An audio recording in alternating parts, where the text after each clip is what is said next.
Hey everyone, in this video I'll be showing you a complete character creation guide in Baldur's Gate 3. There's a lot of updates that have happened to the game, so I want to give you guys the most up-to-date information regarding origins, races, classes, backgrounds, abilities, and more. And we're first just going to dive right in with our origin choice. Now, I would mostly recommend just playing as a custom origin for this, because if you play as one of the origin companions, they don't show up in the game and you don't get to hear any of their dialogue. It's better for a subsequent playthrough if there's a character you really like, because sometimes they do have their own unique content that wouldn't make sense if you play them as your first character. So we're just going to play as a custom for the first time through. That brings us to our race choice. Now, playing as a human is kind of the way most people would like to go, but in all honesty, there's better choices out there. And if you want some of the benefits of being a human while getting some of the other cooler benefits, I would actually recommend a half-elf. This is kind of the kind of does it all here, because they get shield proficiencies like humans would. So if you play a spellcaster, you don't have to worry about that. And in all honesty, a wood half-elf is really great because they get increased movement speed, and everyone can benefit from movement speed. So that's kind of my personal recommendation just for an easy class to play, because they get an increased 1.5 meters movement speed.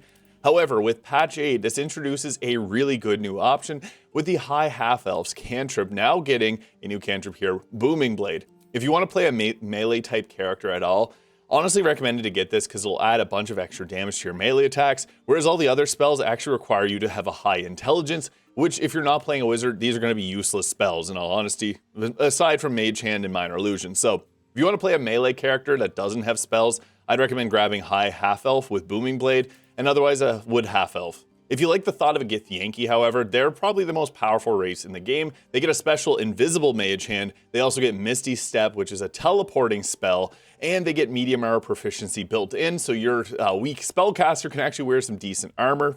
And Shield Dwarves will also get that same ability to wear medium armor, which is kind of a nice thing because if you're playing a spellcaster, you're not going to get medium armor proficiency.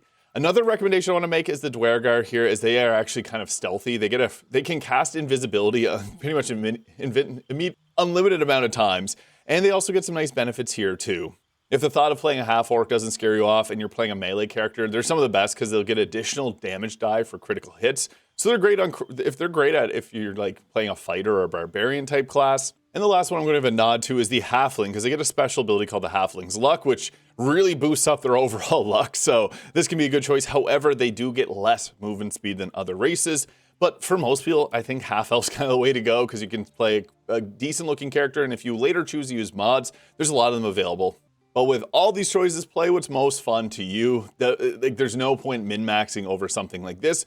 Their class choices are a little bit more impactful, so play what you want, honestly. If I had to pick one though, it'd either be a wood half-elf or a high half-elf with Booming Blade. Those are my two choices. Next is our class choice. Now, each of the classes is going to have its strengths and weaknesses, but I'll give you a few general archetypes. If you want to play a melee type character, the fighter is the most straightforward character. They just go around swinging their sword. They can get extra actions to do more attacks. The barbarian is kind of similar. They get less offensive power, but they're more defensive, and you can use them as kind of like your tank. The fighter can be a tank as well, but this one will absorb more damage for your team. I also want to talk about the cleric. However, one of the main companions, the most used companion, is a cleric, so I wouldn't fully recommend, but if you like the idea of a cleric, you can actually run two of them. Honestly, clerics are extremely powerful and straightforward, but if you like the idea of like that kind of class, I would actually recommend playing a paladin for more of a melee focus, and then you could just have the cleric in your party. But if you like that support style gameplay, like a cleric and a paladin are great. The paladin will protect their teammates, the cleric's more of like a healer, and even the druid's nice. However, there's two druid companions in the game, so you're going to have a few of them anyways. I'm also going to give a nod to the bard. I actually love the bard, and to any of my friends, I always recommend them play a bard, because not only do they get the best dialogue in the game, but they can kind of do everything, and they're honestly one of the best melee attackers in the game if you play as a sword bard. It's just a very powerful class. It's thought of as like a buffing class, but that's not really the case. You can buff your teammates, but honestly, the bard is just a powerhouse offensively, and they get a lot of spell choice too. So this can be a good all-arounder if you want something support. But yeah, we got our melee with barbarian fighter to support paladin, cleric, and bard, and then spellcasters. I would recommend playing as a sorcerer, and in particular, the Draconic Sorcerer is great because they get an increased armor class and increased health, so it's a little bit more forgiving. However, the Storm Sorcerer is probably a little bit better in a vacuum, but it's a bit more complex. The Shadow Magic is my favorite and probably the true strongest, but the most complex of the subclasses, so I'd actually recommend sticking with the Draconic Bloodline. You can ignore these, they're just mods. but this one's just a tanky spellcaster. And the whole reason the sorcerer is so good is that a wizard and a warlock can cast one spell. The sorcerer can then cast 2 in a turn or more, depending on a lot of other setup, but they're a much more offensive-based spellcaster. I like the wizard, but one of the main companions is a wizard, and they don't have the same power as the sorcerer, but their skill lies in utility and the amount of spells that they can prepare at any given time. So to keep it straightforward, if you want to play a spellcaster, the sorcerer is one of the best choices. And the Warlock, I will actually give a nod to because they actually added in a really good new subclass with the Hexblade here, which is a spellcaster that gets medium armor and they get charisma skill in their weapon. So this can be really good for the face of the party as well. Any of the Warlock subclasses are more than fine. They actually got a really big buff lately. But Sorcerer, Warlock are great for spellcasting. Warlock, if you like the idea of also doing a bit of melee on top of that. And don't fret, if you don't like your class choice, you can change it really early on. So yeah, feel free to experiment a bit with this. I posted builds for every single class and subclass in the game. So if you want a bit more general direction on a certain class, you can check out my channel for that. And I also want to mention that you can multi-class. However, if you're on the easiest difficulty, you'll have to switch it up to medium, do your changes to your classes, and then put it back to your difficulty that you prefer. And multi-classes are very powerful. But more on that in another video.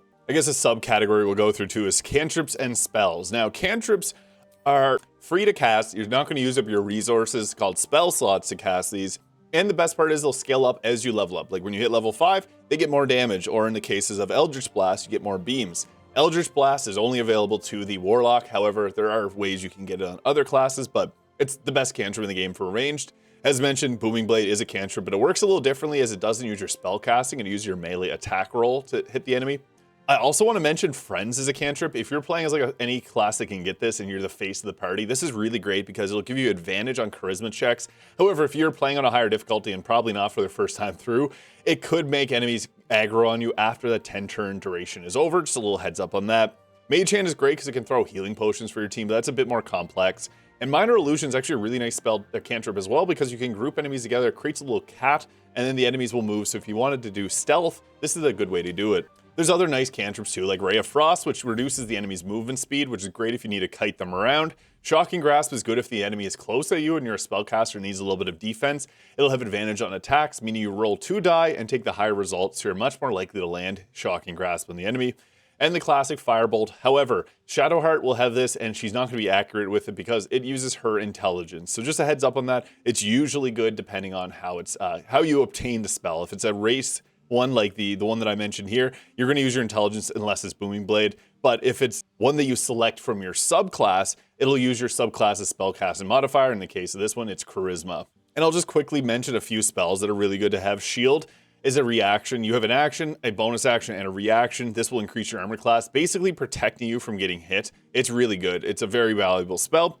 Mage Armor is good, especially if you're not playing as a Draconic Sorcerer, because it will boost your armor class. So these are like the 2 defensive spells that you'd want to have. Magic Missile is a great spell in the early game because it's a guaranteed hit, and it'll loop its way around windows to make sure it hits enemies. I'm also a big fan of Thunderwave for the pushback that it brings, and you'll have a lot of fun with pushback in this game if you haven't used it before. And Ice Knife is another really good one that I want to recommend because you can cast this while you're silenced, which doesn't happen too much, but it's nice when you need it. And this brings us to our background. Now, this will depend on what kind of skills you want. I always like to play the Guild Artisan because this gives you Persuasion, which is a very common one if you're the face of the party. Yeah, you want to have this. This also has a less chance of giving an inspiration. However, you can actually get it very often in Act 3 when it really matters a lot. So this one isn't too bad. It gives you that persuasion that we want. The Urchin's kind of nice because it gives you sleight of hand and stealth proficiency skills, it's nice, but honestly, there's other ways to get benefits to that, and I'd actually probably recommend having another character in your party use these. If you're the face of the party, I honestly just think that getting persuasion here is one of the best choices. The Noble can as well, but I find the Guild Artisan's actually a little bit better with getting inspiration. Honestly though, like anything, take what you think works best for your specific playthrough. It'll give you different options when it gets to dialogue and things like that, but I like this one here. Just anything with persuasion is going to be good for most, unless you want to do an evil playthrough. Then the Soldier with their intimidation might be a little bit better, but honestly, yeah, I think persuasion just comes up so often, it's good to have that. Finally, we get to our ability score. Now, this is kind of complex, but I'll break it down and make it a little bit easier. So, there's strength-based weapons in this game, there's dexterity-based weapons, and there's finesse weapons, which use either of these. Dexterity is 9 times out of 10 better because it also boosts your armor class, which is the number the enemy has to roll to hit you, and an increase to dexterity also boosts your initiative, which is the dice you roll at the start of combat to see who goes first. Going first in a game like this is really important. In any game that's like combat focused, if you can go first and eliminate your target first, that's typically better. So I really like dexterity, although strength is good. The thing with strength is there's a lot of ways to actually boost it artificially. So for most classes, like a spellcaster, still going to want to have a bit of dexterity. Constitution's the main score for everyone because this is your health. So yeah, everyone needs health. It's a resource to keep you alive. You need it. So most times you're going to have at least 14. I also want to mention that you only want to use even numbers for your stats because if they're odd numbers, it actually doesn't count. A 17 is considered the same as a 16 for the purposes of your modifier. You see there we got a +3 to charisma. If we have it at 16, we still have the +3 to charisma. So depending on what kind of class you're playing, like a fighter or a barbarian only really needs strength, dexterity, and constitution. To a lesser degree, some of these other stats, but that's a little bit more niche subclass choice. For spellcasters, if you're a wizard, you're going to use intelligence. If you're a druid, a cleric, or a monk, you're going to use your wisdom, or a ranger as well. And the bard, sorcerer, warlock, and paladin all use charisma. So typically, this is going to be a stat spread that works for a lot of people because you get your health, you got your charisma, and you have a bit of melee attacking. If you're playing like a paladin, you may want to go with a strength weapon because those are going to be really strong. So you'd actually take points from your charisma as a paladin doesn't spellcast as much.